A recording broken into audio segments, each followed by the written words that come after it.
What was the ideology of Peter? His ideology was to be the rock upon which the church will be built. He gave Jesus his years of investment. He has never met him before. The first thing he met him, he gave him his boot. Sacrifice is not an offering. He's giving out something of value in exchange for a greater value. For God so loved the world. The intention of God was to establish his name forever on the earth. He who could not withhold his only son, but freely gave him to us. Your giving is the express explanation of your heart. If anybody tells you he loves you and he doesn't give you, he hates you, run away. Love is a business of the heart that goes by action. That is what love is. Jesus had an ideology to establish his Christ on the earth, his dominion. Oh, you are thinking that Jesus woke up one day and decided to die on the cross? That death Jesus died was a business death. He came to do transaction. At the time, he told Judas, you are going to be one of my partners in this business. That which you want to do it quick.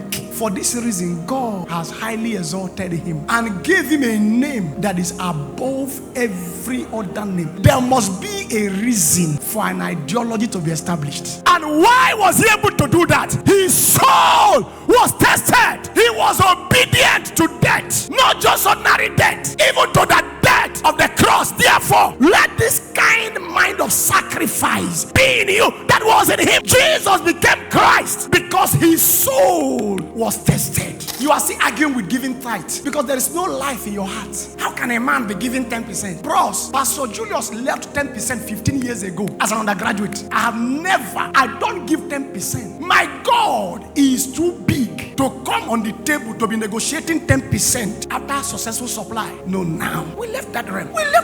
We cannot be arguing 10%, sir. For Christ to establish his dominion on the earth, he died a business debt. Anytime you are giving, sacrifice is not free will. It is not what you decide to give. It is what you ought to give for what you are looking for to come. For he that soweth sparingly shall reap sparingly. He that soweth bountifully shall reap bountifully. The true test of your heart is known by what you give. That is the size and the regard you have for God. Abraham proved to God, I have exalted you above every other thing in my life. Jesus did the same. You know, they have told you, pastors, that you should be receiving. That is why you are looking like receiver antenna. A very small, strong breeze will blow you down. You have no spiritual stamina. You have no structural stamina. You have no financial stamina. As a pastor, the worst thing you can do for your children is to be broke because they won't believe your God. Have you not noticed that the wife of a poor man is always aggressive? A poor man is a man whose heart is dark. He cannot see or seize opportunity. Have you not noticed some of you, when something happens, say, yes, I wanted to do this thing years ago. I had the idea. Why didn't you do it? Somebody did it and it's working. Your heart couldn't accommodate it. Couldn't assimilate it. You need an introduction of light